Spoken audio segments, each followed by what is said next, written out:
Nancy Drew, The Secret of the Old Clock by Carolyn Keene. Read for you by Brandon Rees-Taylor on the Jesse Millette YouTube channel. Chapter 4. Racing the Storm. Confidential, Mr. Drew repeated, looking at Mr. Rolstead. You may rest assured that whatever you tell us will not be repeated to anyone. Well, I'll say this much, Mr. Rolstead went on. About a year ago, Josiah Crowley came to me and said he wanted to draw up a new will.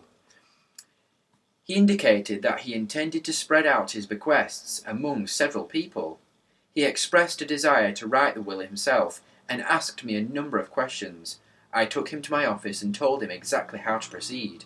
When he left, he promised to have me look over the document after he had drawn it up. Then you actually saw the will? Mr. Drew asked in surprise. No. Strange to say, Crowley never came back. I don't know whether he ever wrote the will or not. And if he did, there would be a chance that it would not be legal, Nancy spoke up. Yes, he might have typed it and signed the paper without a witness. In this state, at least 2 witnesses are required and 3 are advisable. What would happen, Nancy asked, if a person were ill or dying and had no witness and wanted to make a will? Mr. Rolstead smiled. That sometimes happens. If the person writes the will himself by hand and signs it so there's no doubt the same person did both, the surrogate's office will accept it for probate. Then if Mr. Crowley wrote out and signed a new will, it would be legal, Nancy commented. That's right, but there's another thing to remember. It's pretty risky for someone who is not a lawyer to draw up a will that cannot be broken. Mr. Drew nodded. If Josiah Crowley left any loophole in a will he wrote personally, the Tophams would drag the matter into court. Yes, it's a foregone conclusion that the Tophams will fight to keep the fortune whether they have right to it or not. I believe some other relatives have filed a claim, but up to the moment they have no proof that a later will exists. Although Nancy gave no indication of her feelings, the possibility that Mr. Crowley had made a new will thrilled her. As soon as Mr. Drew paid the luncheon cheque, the 3 arose and left the dining room. Mr. Rolstead took leave of Nancy and her father in the lobby. Well, Nancy, did you find out what you wanted to know? Mr. Drew asked after the lawyer had left. Oh, Dad, it's just as I suspected. I'm sure Mr. Crowley did make a later will. He hid it someplace. If only I could find out where. It would be like looking for a needle in a haystack, Mr. Drew commented. I must figure out a way, Nancy said with determination. I want to help little Judy. She awoke the next morning, thinking about the mystery, but where should she start hunting for possible clues to a second will? She continued pondering about it while she showered and dressed. As she entered the dining room, she was greeted with a cheery good morning from her father and Hannah Gruen. During breakfast, Mr. Drew said, Nancy, would you do a little errand for me this morning? Why, of course, Dad. I have a number of legal documents which must be delivered to Judge Hart at Masonville some time before noon. I'd take them myself, but I have several important appointments. I'd appreciate it if you would drive over there with them. I'll be glad to, Nancy promised willingly. Besides, it's such a wonderful day. I'll enjoy the trip. Where are the papers? At the office. You can drive me down and I'll get them for you. Nancy, wearing a yellow sunback dress and jacket, hurried away to get her gloves and handbag. Before Mr. Drew had collected his own belongings, she had brought her car from the garage and was waiting for him at the front door. I put the top down so I can enjoy the sun, she explained as her father climbed in. Good idea. I haven't heard you mention the Crowley case yet today, Mr. Drew teased as they rode along. Have you forgotten about it? Nancy's face clouded. No, I haven't forgotten, but I must admit I am stumped as to where to search for clues. Maybe I can help you. I've learned that the 2 girls on River Road who expected to be remembered in the will are named Hoover. You might look them up on your return trip. That's great. I'll watch the mailboxes for their name. When they reached the building where Mr. Drew had his office, Nancy parked the car and waited while her father went upstairs to get the legal documents to be delivered to Judge Hart. Returning a few minutes later, he placed a fat manila envelope in his daughter's hand. Give this to the judge. You know where to find him.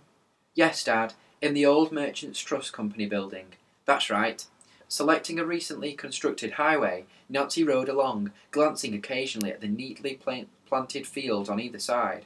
Beyond were rolling hills. Pretty, she commented to herself.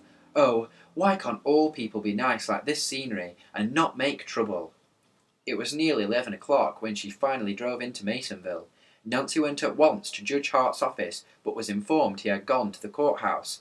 Recalling that her father had mentioned the necessity of the papers being delivered before noon, she set off in search of the judge. Nancy had considerable trouble trying to see him, and it was 12 o'clock when at last she delivered the manila envelope into his hands. "Thank you very much," he said. "I'll need these directly after lunch." Nancy smiled. "Then I'm glad I found you." When Judge Hart learned that Nancy was the daughter of Carson Drew, he at once insisted that she have luncheon with him and his wife at their home before returning to River Heights. She accepted the invitation and spent a very pleasant hour with the Harts. During the meal, the judge laughingly asked if Nancy was still playing aid to her father. "Oh, yes," she said, and at once told him about the Drews' interest in the Crowley case. "Did you know Josiah Crowley, or ever hear of him?" she asked. Both the Harts nodded. "A maid who used to be with them came to work for us after Mrs. Crowley's death," the judge explained. "Jane herself passed away a short time ago." "We never met Josiah," Mrs. Hart added, "but Jane pointed him out to my husband and me one time down on Main Street." "Did he have relatives or friends in town?" Nancy inquired. "I think not," the judge replied. Nancy wondered what old Josiah had been doing in Masonville if he had no relatives or friends there. The town was not known as a spot for sightseeing. Her interest was further quickened when Mrs. Hart remarked that she had seen Mr. Crowley in town at another time also. "How long ago was that?" the girl asked. Mrs. Hart thought a minute, then replied, "Oh, less than a year, I'd say." When luncheon was over, the judge said he must leave. Nancy told the Harts she too should go. She thanked them for their hospitality, then said goodbye. Soon she was driving homeward. Why had Mr. Crowley gone to Masonville, she asked herself. Could it have had anything to do with a later will? Nancy had chosen a route which would take her to River Road. Half an hour later she turned into the beautiful country road which wound in and around the Muskoka River, and began to look at the names on the mailboxes. Hoover, she reminded herself. About halfway to River Heights, while enjoying the pastoral scenes of cows standing knee-high in shallow sections of the stream, and sheep grazing on flower-dotted hillsides, Nancy suddenly realized the sun had been blotted out. "A thunderstorm's on the way," she told herself, glancing at black clouds scudding across the sky. "Guess I'd better put the top of the car up." She pressed the button on the dashboard to raise the top, but nothing happened. Puzzled, Nancy tried again. Still there was no response. By this time large drops of rain had started to fall. "I'll get soaked," Nancy thought as she looked around. There was no shelter in sight, but ahead, past a steep rise, was a sharp bend in the road. Hopeful that there would be a house or barn beyond, Nancy started the car again. Vivid forked lightning streaked across the sky. It was followed by an earth-shaking clap of thunder. The rain came down harder. "Oh, why didn't I bring a raincoat?" Nancy wailed.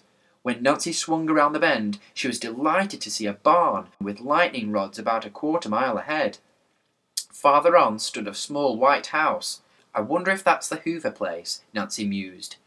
By now the storm was letting loose in all its fury. The sky was as dark as night, and Nancy had to switch on her headlights to see the road.